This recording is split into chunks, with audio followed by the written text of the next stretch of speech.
Le hall de marbre du tribunal de district des États-Unis pour le district sud de New York résonnait des pas matinaux. Amara Washington franchit la lourde porte de bronze à 8h47, ses baskets Nike encore couvertes de boue après l'opération de Newark qui s'était terminée 2 heures plus tôt. Son sweatshirt à capuche gris dissimulait le gilet pare-balles qu'elle n'avait pas retiré.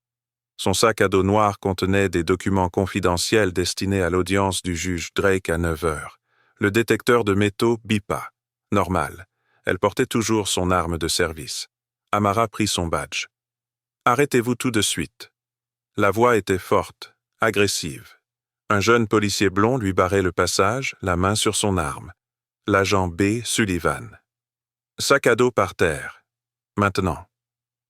Officier Sullivan, je suis...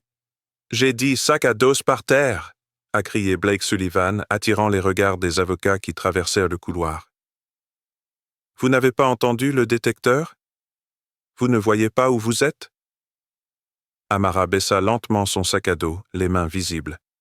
20 ans comme agent fédéral lui avaient appris à reconnaître cette menace. Jeune officier, blanc, masculin. Ce cocktail particulier d'autorité et de supposition qui devenait vite dangereux. « Officier, je suis un fonctionnaire fédéral. J'ai une pièce d'identité. »« Oui, j'en suis sûr. » Blake l'encercla comme un prédateur. « Laisse-moi deviner. Tu es avocate? Peut-être sénatrice? Les gens comme toi prétendent toujours être quelqu'un d'important quand on se fait prendre là où on n'a rien à faire. » L'agent Tyler Kendrick apparut à côté de son partenaire, la main tendue vers son arme. À 28 ans, Tyler avait 4 ans d'expérience et un regard froid qui percevait la menace sur chaque visage sombre. « Un problème, Blake? Encore une intruse qui essaie de passer la sécurité par la force. » Blake donna un coup de pied dans le sac à dos d'Amara, le faisant déraper sur le marbre. « Regarde ses vêtements. C'est quand la dernière fois que tu as vu quelqu'un habillé comme CA dans un tribunal fédéral? » Autour d'eux, la foule matinale grossissait. Les avocats serraient leurs mallettes plus fort. Une femme en perles serrait sa fille contre elle. Quelqu'un filmait, une petite lumière rouge visible dans le champ de vision périphérique d'Amara. « Mes papiers sont dans la poche de ma veste, » dit Amara d'un ton ferme, malgré la rage qui montait en elle. « Si vous me permettez de... »« Garde tes mains bien en vue, » aboya Blake en serrant son arme. « Tyler, fouille-la. Je ne lui fais pas confiance. »« Tu veux me fouiller ?» La voix d'Amara restait calme, mais quelque chose dans son ton fit hésiter Tyler. « Dans un tribunal fédéral? Devant témoins? Tu es sûr que c'est ce que tu veux faire? » Blake s'approcha, envahissant son espace. Son haleine sentait le café et l'arrogance. « Écoute, ma chérie, je ne sais pas de quel quartier tu es sortie ce matin, mais on est au palais de justice fédéral des États-Unis. On ne laisse pas n'importe qui entrer ici en tenue de sport comme s'il était chez lui. » « Des vêtements de sport? » répéta lentement Amara. « C'est ça que tu crois? Quoi d'autre? » Blake rit, cherchant le soutien de Tyler. « Tu crois que quelqu'un d'important se présenterait au tribunal fédéral avec l'air de sortir tout juste de chez McDonald's? » La foule avait atteint 20 personnes. L'avocate Jasmine Chen se tenait près du service de sécurité, son téléphone levé, capturant chaque mot. Elle travaillait ici depuis 8 ans et n'avait jamais rien vu de tel. Si vous pensez que tout le monde mérite la dignité, quelle que soit son apparence, abonnez-vous maintenant. Cette histoire est sur le point de révéler l'erreur la plus catastrophique de l'histoire des tribunaux. Officier Sullivan, réessaya Amara, les mains levées. Je dois prendre mes papiers. Je tends lentement la main vers la poche de ma veste. N'exagérez pas. Ne me dites pas comment faire mon travail. Blake lui saisit le bras, ses doigts s'enfonçant dans son biceps avec une force excessive. Vous êtes en état d'arrestation pour intrusion sur une propriété fédérale et tentative d'atteinte à la sécurité du palais de justice. Pour quel motif? Demanda Amara, sans résister ni céder. J'ai franchi le détecteur de métaux. Je n'ai commis aucun crime. Vous me détenez sur la base de... Parce que tu as l'air suspect, l'interrompit Blake en lui tordant le bras dans le dos. Parce que tu n'as pas ta place ici. Parce que tu n'obéis pas aux ordres légitimes d'un agent des forces de l'ordre. Le sergent Graham Thornton se frayait un chemin à travers la foule, le visage buriné, marqué par l'agacement bureaucratique. À 45 ans et 22 ans de service, il en avait assez des péripéties judiciaires. Quelle est la situation, Sullivan? Sergent, cette femme a tenté de contourner la sécurité. Elle prétend être une fonctionnaire fédérale, mais regardez-la. Vous pensez qu'elle est fédérale? Le regard de Thornton se posa sur Amara. Basket boueuse, Jean usé, sweat à capuche. Son expression se durcit. Vos papiers? J'essaie de leur montrer depuis 5 minutes, dit Amara, la voix crispée par une fureur contenue. Vos officiers ne me laissent pas les atteindre. Sullivan, laissez-la récupérer sa carte d'identité, ordonna Thornton. Blake lâcha prise à contre-cœur, mais resta près d'elle, la main sur l'arme. Amara avança prudemment, fouillant dans sa veste et en sortant un portefeuille en cuir contenant ses papiers d'identité. Le sceau doré du FBI illuminait les lumières du plafond. Blake le lui arracha des mains avant qu'elle puisse le montrer correctement. Il l'examina avec un scepticisme théâtral, le tenant à la lumière, les yeux plissés sur l'hologramme. « C'est un faux », annonça-t-il d'une voix forte. « Sergent, c'est vraiment un faux. J'ai déjà vu des accréditations du FBI. Ça ne me semble pas correct. »« Ça n'a pas l'air bien, comment ?» demanda doucement Amara. « La photo, déjà ?» Blake sourit. « Les agents du FBI ne ressemblent pas à... Eh bien, à vous. Ils sont professionnels, bien coiffés. On dirait que vous sortez tout droit du lit. J'ai l'air d'avoir passé 8 heures dans un fourgon de surveillance à Newark à traquer une cellule de terrorisme intérieur, corrigea Amara. C'est exactement ce que je faisais avant de venir directement ici. Tyler rit, un rire rauque résonnant sur les murs de marbre. Terrorisme intérieur? Bien sûr. Et je suis le président. Madame, on a entendu toutes les excuses. Les faux diplômes fédéraux? C'est vraiment inventif. La plupart des gens mentent en disant qu'ils sont avocats. Le chef de la sécurité, Warren Mitchell, est sorti du bureau principal, attiré par le tumulte. À 52 ans, il dirigeait la sécurité du palais de justice avec une précision militaire, et les perturbations dans son hall constituaient des affronts personnels. « Que se passe-t-il ici? »« Monsieur, nous avons une intruse présumée avec de faux papiers fédéraux, » rapporta Blake, le torse bombé. « Je l'ai placée en garde à vue. » Mitchell prit le portefeuille de papier d'identité et l'examina plus attentivement que Blake. Son expression changea légèrement. Peut-être un doute, mais il le rendit à Blake d'un geste dédaigneux. « Traitez-la. Si les papiers sont faux, elle sera poursuivie au niveau fédéral pour usurpation d'identité. Si ce sont de vrais... » Il marqua une pause, regardant les chaussures boueuses d'Amara. « Eh bien, les vrais agents fédéraux savent qu'il vaut mieux ne pas se présenter au tribunal avec cette tenue. C'est du profilage racial, a déclaré Amara d'une voix claire et percutante. Vous me retenez uniquement à cause de mon apparence et de votre présomption qu'une femme noire en tenue décontractée n'a pas sa place dans ce bâtiment. Oh, c'est parti, gémit Blake d'un ton théâtral. La carte raciale. Classique. Non, madame, je vous retiens parce que vous avez l'air suspecte, parce que vous êtes habillée de façon mâle, parce que vos papiers ont l'air fausses. Votre couleur de peau n'a rien à voir. N'est-ce pas? S'écria Jasmine Chen depuis la foule, toujours en train de filmer. J'ai vu des dizaines d'avocats blancs traverser ce hall en jeans et baskets. Je n'en ai jamais vu un seul plaqué contre un mur.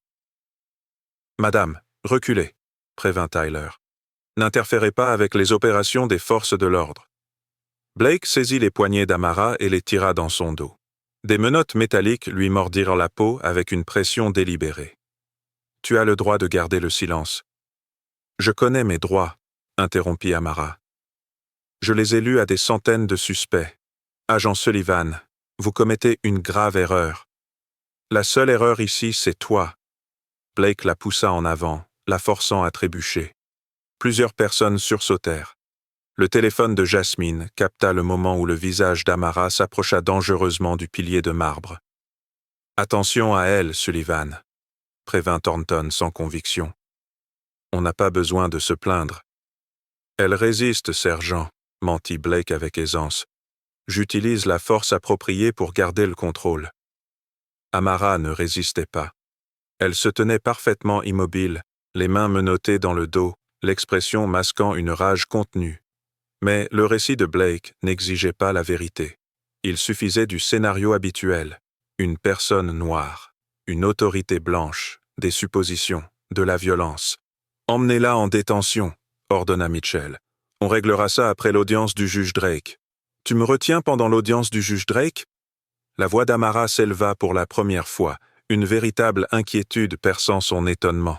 « C'est exactement à ce moment-là que j'ai besoin de... » « Tu n'as absolument pas besoin d'être ailleurs, » l'interrompit Blake en la poussant vers le bureau de la sécurité. « Sauf dans une cellule de détention. » Le couloir de marbre menant aux cellules de détention était bordé de portraits d'anciens juges dont les yeux peints témoignaient de cette injustice avec une désapprobation silencieuse. Blake maintenait sa main pressée entre les omoplates d'Amara, la poussant en avant. « Tu sais ce que j'aime dans ce travail ?» La voix de Blake était maintenant conversationnelle, presque amicale. « Protéger les vrais fonctionnaires fédéraux contre des gens comme toi, ceux qui pensent qu'un faux badge leur permet d'aller n'importe où. » Tyler ouvrit la porte de la cellule, les gonds hurlant. « Entrez. » Ça risque de prendre un certain temps.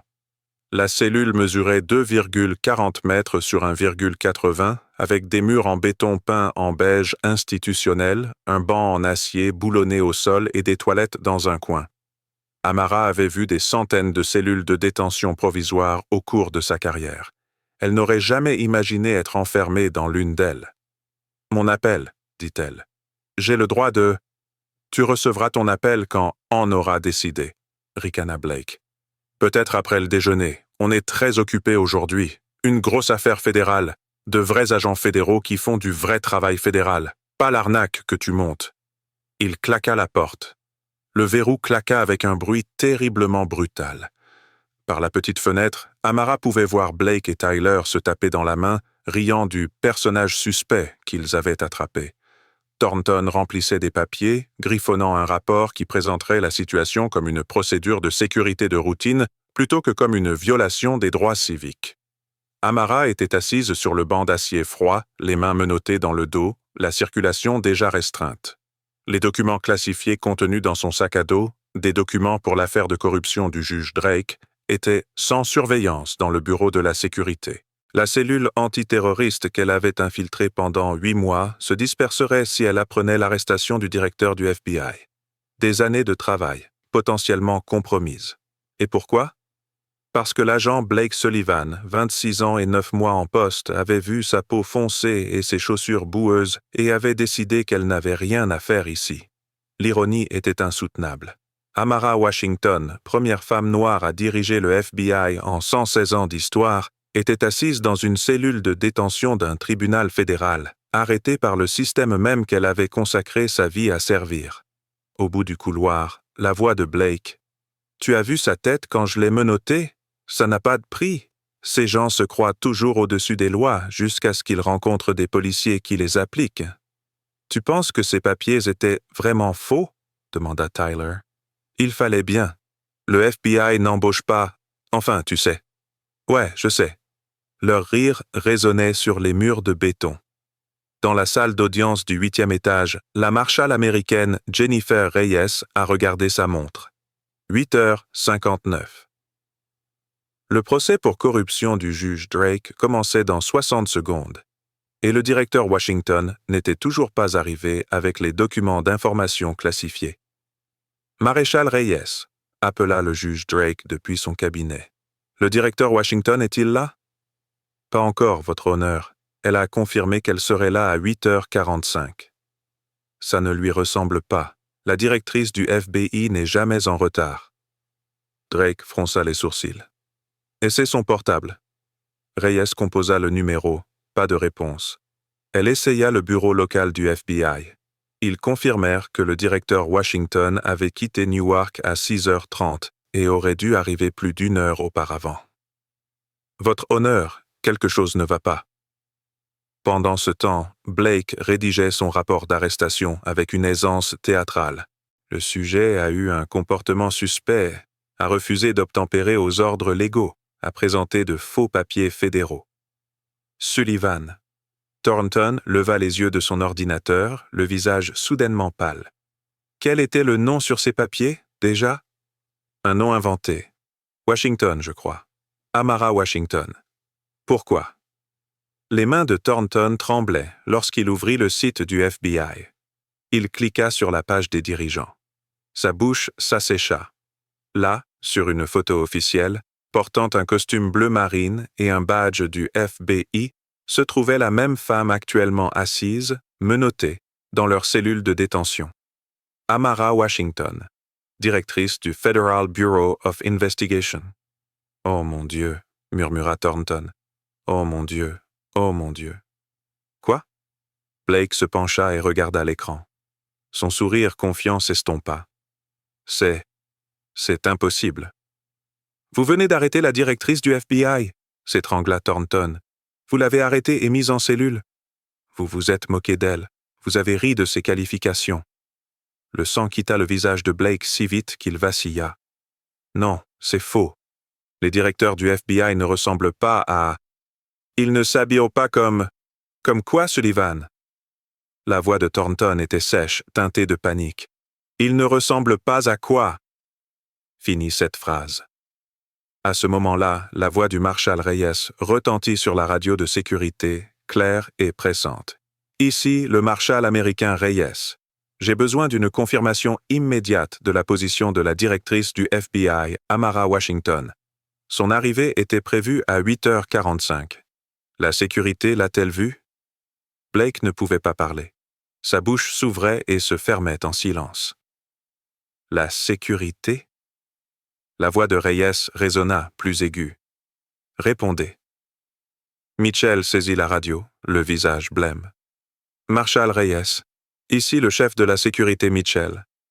Nous avons un problème. » « Quel genre de situation? » « La directrice Washington est... Elle est sous notre garde. » Silence. Puis... « Elle est quoi? » « Elle a été arrêtée par la sécurité du palais de justice il y a environ 20 minutes. » « Pour quelles accusations? » Mitchell regarda Blake qui tremblait visiblement. « Intrusion, fausses autorisations, non-respect des protocoles de sécurité. » Un autre moment de silence. Quand Reyes reprit la parole, sa voix était glaciale. « Vous avez arrêté le directeur du FBI pour intrusion dans un tribunal fédéral. Nous ne savions pas qui elle était. C'est la directrice du FBI. Elle a des papiers du FBI. De quoi d'autre avez-vous besoin? » L'officier pensait que ces papiers étaient faux. L'agent a pensé? La voix de Reyes était perçante. « J'arrive immédiatement. Et priez pour que le directeur Washington soit indemne, sans menottes et prêt à pardonner la faille de sécurité la plus catastrophique que j'ai jamais vue. » La radio s'est éteinte. Le monde de ce policier débutant est sur le point d'imploser. Et si vous voulez que justice soit rendue de la manière la plus satisfaisante possible, abonnez-vous et aimez dès maintenant, car ce qui se passera ensuite vous laissera sans voix. L'ascenseur sonna. La marshal Jennifer Reyes entre dans le bureau de la sécurité, le visage marqué par une fureur contenue. Derrière elle, l'agent Marcus Hayes, directeur adjoint d'Amara, observait la scène d'un regard froid, cataloguant les preuves. « Où est-elle? » demanda Reyes. Mitchell a pointé du doigt les cellules de détention d'une main tremblante. Reyes se déplaça rapidement, ses bottes résonnant sur le béton. Elle atteignit la cellule où Amara était assise, toujours menottée, dans une posture parfaite malgré tout. « Directeur Washington. » La voix de Reyes se brisa légèrement. « Madame, je suis vraiment désolé. On vous fait sortir immédiatement. » « Merci, Marshal. » La voix d'Amara était calme et professionnelle. La clé des menottes serait appréciée. Blake s'avança en titubant avec la clé, les mains tremblantes, et il lui fallut 3 tentatives pour débloquer les menottes. Le métal se détacha, laissant des marques rouges sur les poignets d'Amara, là où ils étaient trop serrés. Amara se leva lentement, se massant les mains pour rétablir la circulation sanguine. Elle regarda Blake Sullivan, le regarda vraiment, et le vit s'effondrer sous son regard. « Officier Sullivan, » dit-elle doucement. « Qu'avez-vous vu en me regardant ce matin? » Blake ouvrit la bouche. Rien ne sortit. « Laissez-moi vous raconter ce que j'ai vu, » poursuivit Amara. « J'ai vu un jeune officier en poste depuis 9 mois. J'ai vu quelqu'un qui laissait ses préjugés prendre le pas sur sa formation. J'ai vu quelqu'un qui confondait autorité et pouvoir. » Elle s'approcha. « Ce que vous n'avez pas vu, c'est un agent fédéral. Ce que vous n'avez pas pu voir, c'est quelqu'un qui a sa place. Ce que vous avez refusé de voir, c'est quelqu'un qui a gagné le droit de s'habiller comme l'exigent les nécessités opérationnelles. Madame, je suis désolé. Des excuses ne suffisent pas, interrompit l'agent Hayes en s'avançant. Vous avez agressé la directrice du FBI, vous l'avez emprisonnée à tort, vous avez ignoré ses qualifications, vous vous êtes moqué de son apparence, vous en avez ri. Sa voix était d'acier. Agent Sullivan, vous avez commis plusieurs crimes fédéraux en l'espace de 30 minutes. Les jambes de Blake cédèrent. Tyler le rattrapa avant qu'il ne touche le sol. Amara les dépassa et récupéra son sac à dos au bureau de sécurité. Elle regarda sa montre. 9h12, 12 minutes de retard pour le briefing le plus important de l'année. Maréchal Reyes, je dois me rendre immédiatement au cabinet du juge Drake. Les documents classifiés. C'est déjà réglé, directrice, lui assura Reyes. L'agent Hayes a apporté des documents de secours car nous ne vous avons pas localisé. Le juge Drake a reporté l'audience de 15 minutes. Amara hocha la tête, puis se retourna vers le bureau de sécurité où Blake, Tyler, Thornton et Mitchell se tenaient figés comme des statues attendant leur jugement. « Chef de la sécurité, Mitchell, » dit Amara. « Vous êtes suspendu avec effet immédiat dans l'attente d'une enquête fédérale. Votre habilitation de sécurité est révoquée. Les agents fédéraux vous escorteront hors du bâtiment. » Le visage de Mitchell s'est effondré. « Directeur Washington, s'il vous plaît. » Sergent Thornton, suspendu. Vos 22 années de service viennent de prendre fin suite à un manque flagrant de jugement et de leadership. Thornton ne dit rien. Il retira simplement son badge d'une main tremblante. Agent Kendrick, suspendu. Vous serez accusé de séquestration et d'agression sur agent fédéral. Le visage de Tyler était blanc comme la craie. J'obéissais aux ordres. Vous êtes un policier, pas un soldat nazi, rétorqua Hayes. Cette défense n'a pas fonctionné à Nuremberg et elle ne fonctionnera pas ici. Amara se tourna finalement vers Blake Sullivan, le jeune officier qui, 30 minutes auparavant, était si sûr de son autorité, si sûr de ses convictions, ressemblait maintenant à un enfant surpris en train de commettre un acte qu'il savait être terriblement répréhensible.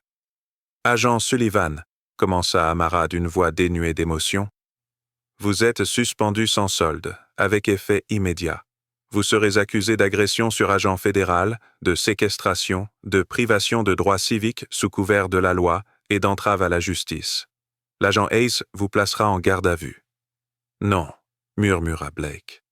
« Non, s'il te plaît, je ne savais pas. »« Vous ne saviez pas, car vous ne vouliez pas savoir, » interrompit Amara.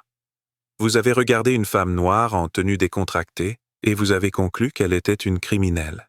Vous avez vu des baskets boueuses et vous avez supposé pauvreté, ignorance, criminalité. Vous avez examiné des diplômes fédéraux et vous les avez déclarés faux, car ils ne correspondaient pas à vos préjugés sur l'apparence d'un agent du FBI. » Blake pleurait maintenant, les larmes coulant sur son visage. « J'ai fait une erreur. »« Vous avez fait un choix, » corrigea Amara. « Vous avez choisi de privilégier ma couleur de peau à mes qualifications. Vous avez choisi de vous fier à vos suppositions racistes plutôt qu'aux preuves matérielles. Vous avez choisi la violence plutôt que la vérification. Ce n'étaient pas des erreurs, agent Sullivan. Ces décisions étaient ancrées dans le même fanatisme qui gangrène les forces de l'ordre depuis des générations. L'agent Hayes s'avança, menottes aux mains. « Agent Blake Sullivan, vous êtes en état d'arrestation pour agression sur un agent fédéral. »« Attends, » s'étrangla Blake. « S'il te plaît, ma carrière, ma vie. »« Et ma vie ?» La voix d'Amara s'éleva pour la première fois, l'émotion vive perçant son sang-froid professionnel. « Et les 8 mois que j'ai passés à infiltrer une cellule de terrorisme intérieur, et l'opération secrète que vous avez compromise en m'arrêtant, et le briefing que j'ai manqué et qui aurait pu avoir un impact sur la sécurité nationale. » Elle s'approcha de Blake, sa voix retrouvant un calme mortel. Et les milliers d'Américains noirs qui sont interpellés, harcelés, agressés et tués par des policiers qui commettent la même erreur que vous aujourd'hui? La différence, c'est qu'ils n'ont pas d'accréditation du FBI pour les sauver. Ils n'ont pas l'autorité fédérale pour dénoncer l'injustice. Ils n'ont que leur couleur de peau et des policiers comme vous qui ont décidé que c'était la seule preuve nécessaire pour justifier la violence. Blake s'effondra à genoux, les épaules tremblantes de sanglots. Ace le remit debout et lui serra les menottes. « Vous avez le droit de garder le silence. Tout ce que vous direz pourra être retenu contre vous devant un tribunal. » Tandis que Ace emmenait Blake, Amara se tourna vers la foule rassemblée. Jasmine Chen filmait toujours, son téléphone capturant chaque instant. Les autres avocats, le personnel du tribunal et les visiteurs restèrent figés. « Que cela serve de leçon », leur adressa directement Amara.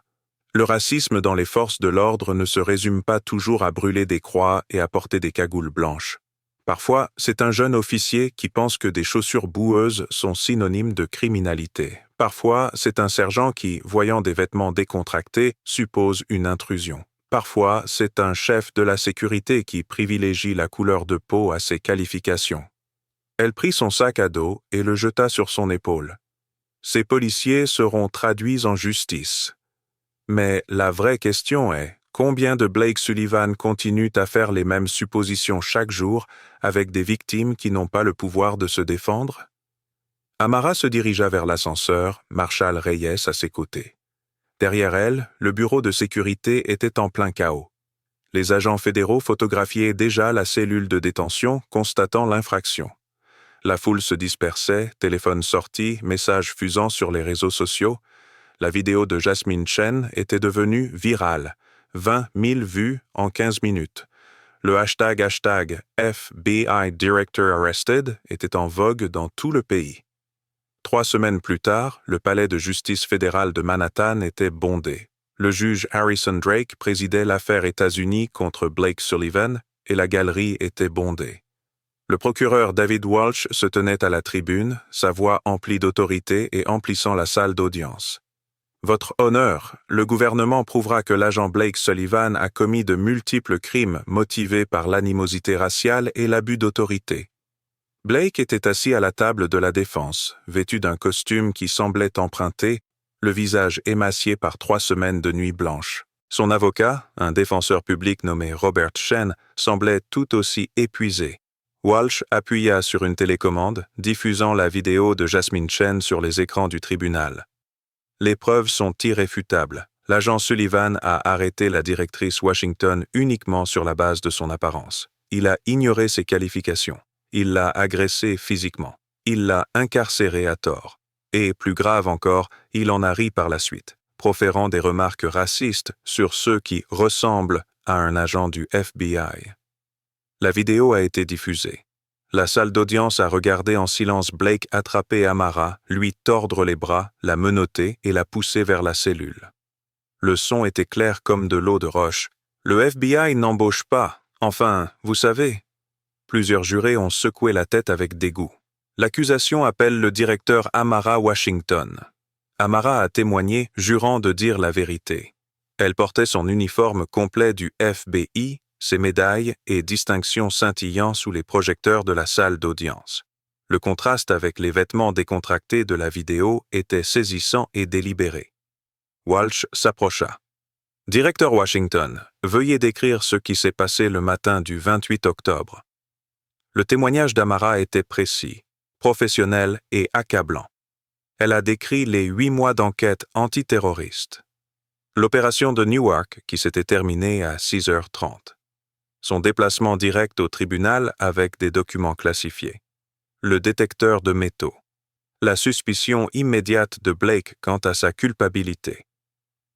Quand avez-vous essayé pour la première fois de montrer vos papiers à l'agent Sullivan? Dans les 30 premières secondes de notre interaction. Et quelle a été sa réponse? Il a refusé que je les prenne. Quand je les ai enfin sortis, il les a déclarés faux sans les examiner attentivement. Pourquoi crois-tu qu'il les a déclarés faux? L'avocat de Blake a objecté. Ce sont des spéculations, votre honneur. Je vais reformuler. dit Walsh d'une voix douce. Directeur Washington, au cours de vos 20 années d'expérience dans les forces de l'ordre fédéral, vos qualifications ont-elles déjà été remises en question avant cet incident? Jamais. Avez-vous déjà été arrêté alors que vous portiez des papiers d'identité fédéraux valides? Jamais. Avez-vous déjà eu un agent des forces de l'ordre déclarant que vos papiers d'identité étaient faux après les avoir examinés? Jamais. Walsh laissa cette question en suspens. Que s'est-il passé après que l'agent Sullivan vous a menotté? Amara a décrit la cellule de détention, le refus de son appel téléphonique, les commentaires de Blake sur ces gens et sur qui ressemble à un agent du FBI, les rires, les moqueries. Quel impact cet incident a-t-il eu sur votre activité? La cellule de terrorisme intérieur que nous suivions s'est dissipée lorsque la nouvelle s'est répandue que les forces de l'ordre étaient actives dans la région. 8 mois de travail, compromis. 3 suspects que nous avions identifiés ont disparu. L'enquête a dû être entièrement restructurée. Et le briefing classifié? L'affaire de corruption du juge Drake concernait un capitaine de police en exercice accusé de falsification de preuves. Mon briefing comportait une analyse médico-légale du FBI, urgente. Ce retard aurait pu compromettre la preuve de l'accusation. Walsh hocha la tête. Plus de questions. L'avocat de Blake s'est levé pour le contre-interrogatoire, mais il a semblé découragé avant même de commencer.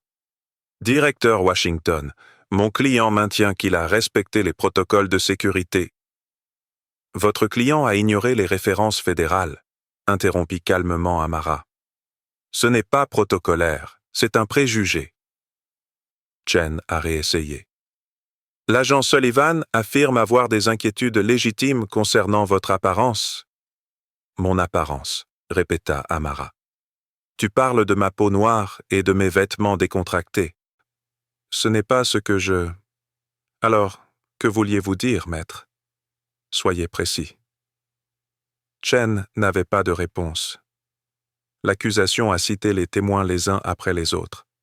Le marshal Reyes a témoigné des recherches effrénées pour retrouver le directeur du FBI disparu. L'agent Hayes a décrit la documentation de la scène de crime. Jasmine Chen a témoigné avoir filmé l'incident dans son intégralité. Les images des caméras de sécurité ont montré que tout ce que Blake avait présenté comme une résistance à l'arrestation était en réalité une Amara parfaitement immobile pendant son agression. La défense n'a cité aucun témoin. Que pouvait-il dire? La vidéo parlait d'elle-même. Après 3 jours de procès, le jury a délibéré pendant 90 minutes. Le jury a-t-il rendu son verdict? A demandé le juge Drake. La contremaîtresse se leva. Nous l'avons fait, votre honneur. Concernant l'accusation d'agression contre un agent fédéral, comment trouvez-vous cela? Coupable. Sur le chef d'accusation de privation de droits civils sous couvert de la loi? Coupable. Pour séquestration illégale? Coupable. Blake laissa tomber la tête sur la table de la défense. Les sanglots de sa mère résonnèrent dans la galerie. Le visage du juge Drake était impassible lorsqu'il s'adressa à l'accusé. Agent Sullivan, vous avez été reconnu coupable de graves crimes fédéraux. Ces crimes n'ont pas été commis dans un moment de panique ou de légitime défense. Ils ont été commis lors d'une violation délibérée et prolongée des droits constitutionnels du directeur Washington, motivée par des préjugés raciaux et rendue possible par votre insigne. Blake se tenait debout, se balançant légèrement. Vous avez vu une femme noire et vous avez présumé de sa criminalité. Vous avez vu des vêtements décontractés et vous avez présumé de la pauvreté. Vous avez vu quelqu'un qui ne correspondait pas à vos attentes étroites et vous avez décidé qu'elle ne pouvait pas être à votre place. Ce tribunal juge vos actes répréhensibles et vos tentatives ultérieures de les justifier encore plus graves. Drake marqua une pause, laissant retomber le poids de sa peine. Par la présente, je vous condamne à 4 ans de prison fédérale, suivi de 3 ans de liberté surveillée. Vous êtes définitivement exclu des forces de l'ordre. Vous effectuerez 500 heures de travaux d'intérêt général au sein d'organisations de défense des droits civiques. et vous devrez verser au directeur Washington des dommages et intérêts pour les préjudices résultant de vos crimes. Justice a été rendue. Blake Sullivan passera 4 ans en prison pour son agression raciste contre le directeur du FBI. Si ce moment de prise de conscience vous a touché, abonnez-vous, aimez et commentez. Pensez-vous que la peine était juste ou aurait-elle dû être plus longue? Blake Sullivan fut conduit hors de la salle d'audience, menotté, tandis que les lourdes portes en chêne se refermaient sur lui. La galerie s'anima de conversations chuchotées et des téléphones apparurent pour partager le verdict sur les réseaux sociaux en quelques secondes. Amara Washington se tenait devant le tribunal, les micros braqués sur elle par une vingtaine de journalistes. Les projecteurs des caméras brillaient dans cet après-midi d'automne. « Directeur Washington, quel effet cela fait-il de voir justice rendue ?» a demandé un journaliste de CNN. Amara ajusta sa veste du FBI, son badge doré reflétant la lumière du soleil. Justice a été rendue aujourd'hui pour une victime qui bénéficiait de l'autorité et des ressources fédérales, mais je suis pleinement consciente que des milliers d'Américains subissent chaque jour un profilage similaire, sans pouvoir se défendre. La condamnation de Blake Sullivan change sa vie. Notre objectif doit être de changer le système qui a créé des policiers comme Blake Sullivan. Quel changement proposez-vous? A demandé NBC. Le FBI lance une révision complète des protocoles de sécurité dans toutes les installations fédérales du pays.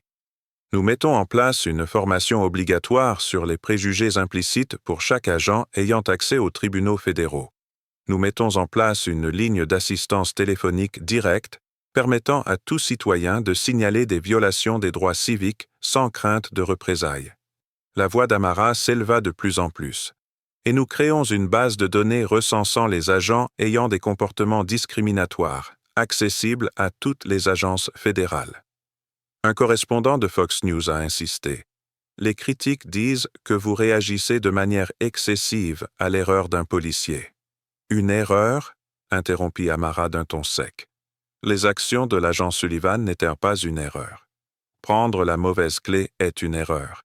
Appeler quelqu'un par un mauvais nom est une erreur. Considérer une femme noire avec des antécédents fédéraux et la considérer comme une criminelle à cause de sa couleur de peau est un choix enraciné dans le racisme. C'est une tendance renforcée par des préjugés systémiques. C'est exactement ce que nous devons éliminer des forces de l'ordre. Elle fit un geste vers le palais de justice.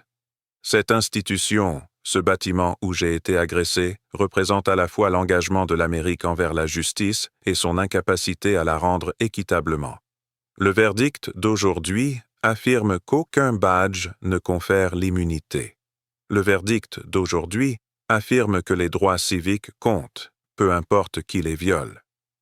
Qu'en est-il des officiers Kendrick, Thornton et du chef Mitchell? A demandé le Washington Post. L'agent Marcus Hayes s'avança, sa voix imprégnée d'autorité fédérale. L'agent Tyler Kendrick a plaidé coupable de complot et de séquestration, condamné à 18 mois de prison fédérale. Le sergent Graham Thornton a plaidé coupable d'entrave à la justice et de violation des droits civiques, condamné à 2 ans de prison. Le chef de la sécurité Warren Mitchell a plaidé coupable de négligence grave et de violation des droits civiques, condamné à 3 ans de probation et à une interdiction permanente d'exercer un emploi fédéral. Les 4 agents seront inscrits au nouveau registre des auteurs de violation des droits civiques du FBI, a ajouté Amara. Tout service de police qui les recrutera sera automatiquement informé de leur condamnation et de la nature de leurs infractions. La conférence de presse a duré 40 minutes. Amara a répondu à chaque question avec la même précision mesurée qu'elle mettait à témoigner devant le Congrès. À la fin, elle a descendu les marches du palais de justice où, 6 mois plus tôt, Blake Sullivan l'avait arrêté. Un petit mémorial avait été érigé au pied de ces marches. Des photos de victimes n'ayant pas survécu à leurs affrontements avec des policiers aux préjugés, des fleurs, des bougies, des mots sur lesquels on pouvait lire « Justice pour tous » et « Black Lives Matter ». Amara s'agenouilla, déposant son propre bouquet parmi les autres. Elle toucha une photo, celle d'un jeune homme nommé Marcus Thompson, tué lors d'un contrôle routier il y a 3 ans. Pas de caméra piéton, pas de vidéo virale, pas de statut de directeur du FBI pour le protéger. Juste le deuil d'une famille et un système qui le justifiait. C'est pour ça que nous continuons à nous battre, murmura-t-elle. 18 mois plus tard, la directrice Amara Washington se trouvait dans le même palais de justice, complètement transformé. Le poste de contrôle de sécurité était doté de nouveaux protocoles, de nouvelles normes de formation et d'une nouvelle direction. Les postes d'agents autrefois occupés par Blake Sullivan et ses collègues étaient désormais occupés par des équipes diversifiées ayant suivi le programme révolutionnaire de reconnaissance des préjugés du FBI. La maréchale Jennifer Reyes s'approcha, presse-papiers à la main. « Directeur, la nouvelle équipe de sécurité souhaite présenter les résultats de son évaluation semestrielle. » La salle de conférence était bondée d'officiers des tribunaux fédéraux de tout le pays. Amara les écoutait partager des données. Les plaintes pour discrimination ont diminué de 87%. Les taux d'interaction positive ont augmenté de 94%. Aucune violation des droits civiques n'a été signalée. Le recrutement diversifié a augmenté de 156%. Ces chiffres sont révélateurs, a déclaré Amara aux policiers rassemblés. Ils illustrent ce qui se passe lorsque nous privilégions la responsabilité à la défensive. Lorsque nous privilégions les droits civiques à la commodité. Lorsque nous recrutons pour le caractère plutôt que pour le confort. Une jeune policière noire leva la main. Directrice Washington, j'ai été transférée ici de la police de Chicago spécifiquement à cause de vos réformes. Mon ancien service m'a dit que j'étais trop sensible aux questions raciales. Ici, cette sensibilité est considérée comme une conscience professionnelle. Merci de faire une place aux policiers comme moi. Amara sourit. Merci d'avoir prouvé qu'un maintien de l'ordre de qualité et la protection des droits civiques ne sont pas des objectifs contradictoires, ce sont des nécessités complémentaires. L'affaire Blake Sullivan était devenue une étude de cas de la Harvard Kennedy School, une lecture obligatoire dans toutes les académies du FBI et un sujet de discussion dans les revues policières du monde entier. Non pas comme l'histoire d'un seul agent incompétent, mais comme un examen des défaillances systémiques et des solutions systémiques. La Dre Patricia Henderson de la Chicago Urban League, qui a siégé au comité de surveillance de la réforme d'Amara, a présenté les conclusions de l'évaluation semestrielle. Les protocoles du directeur Washington ont été adoptés volontairement par 847 services de police locaux à travers le pays.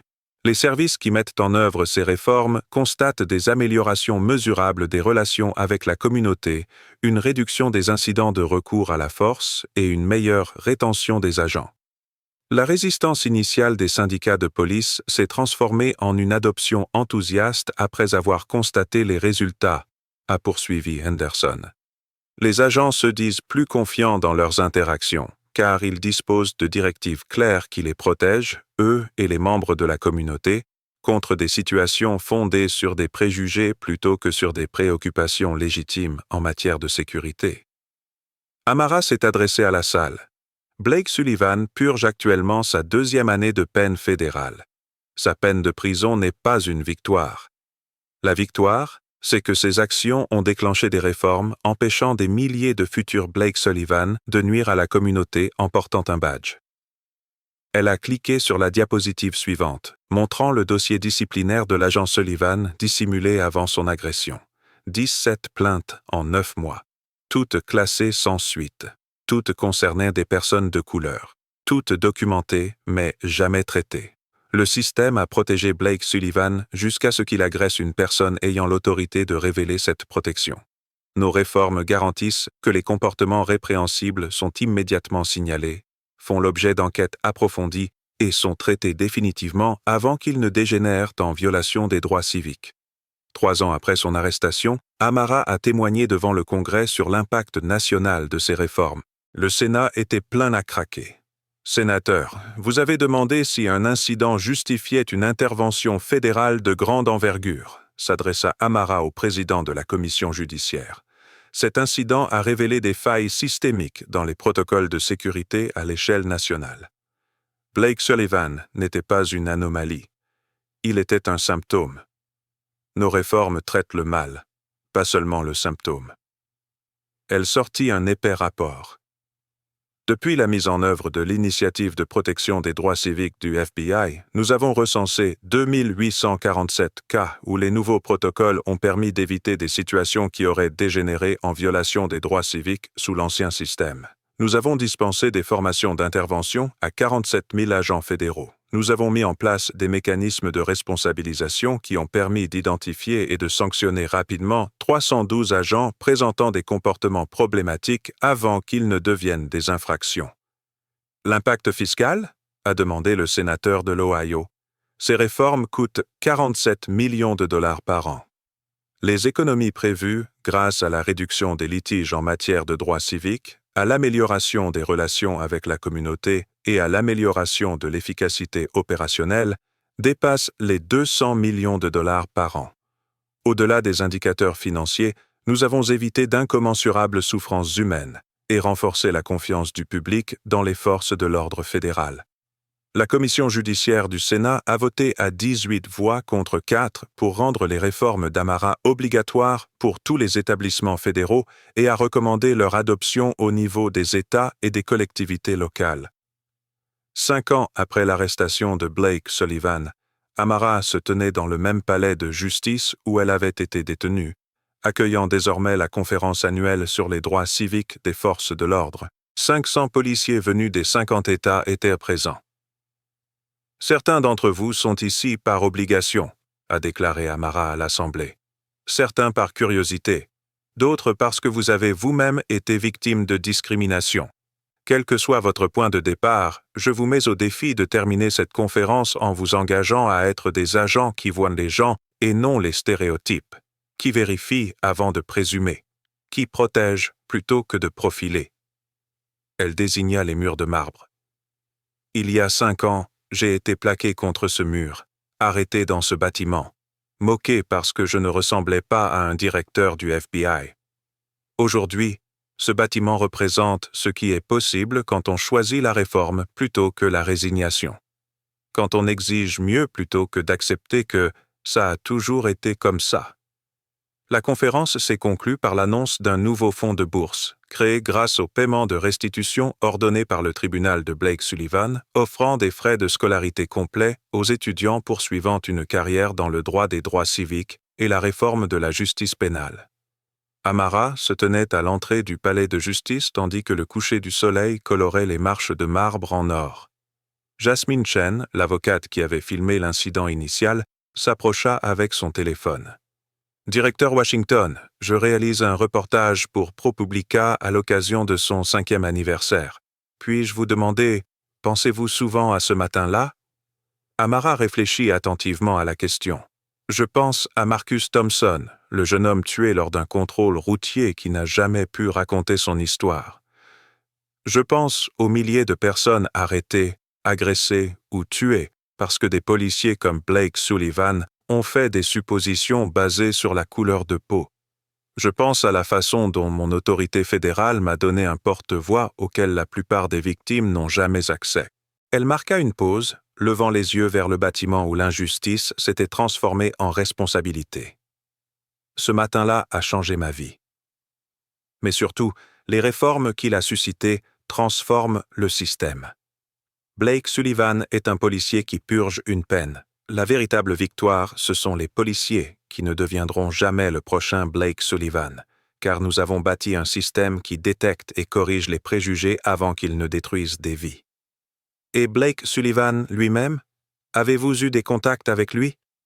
Il m'écrit de temps en temps depuis la prison.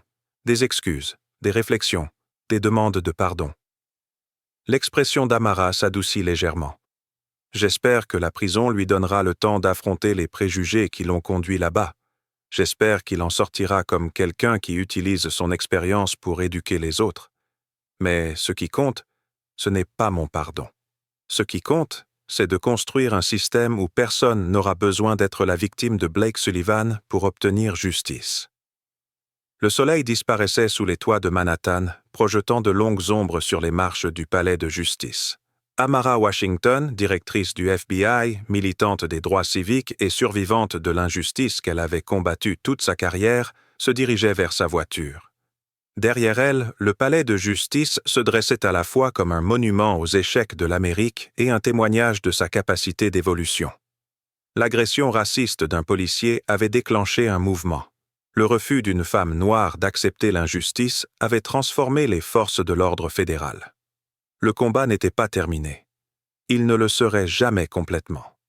Mais ce soir, la justice avait progressé de manière mesurable, systématique et durable. Et quelque part dans une prison fédérale, Blake Sullivan était assis dans sa cellule, comprenant enfin ce qu'Amara Washington savait depuis le début: les badges n'accordent pas l'immunité de responsabilité et les suppositions basées sur la couleur de peau sont toujours, inévitablement, catastrophiquement fausses. Ne jugez jamais quelqu'un sur son apparence, ne présumez jamais connaître son histoire, et ne sous-estimez jamais le pouvoir d'une seule personne qui se bat pour la justice et qui transforme tout un système. Si cette histoire vous a inspiré, abonnez-vous, cliquez sur « J'aime », partagez-la avec quelqu'un qui a besoin d'entendre ce message et dites-nous dans les commentaires d'où vous regardez.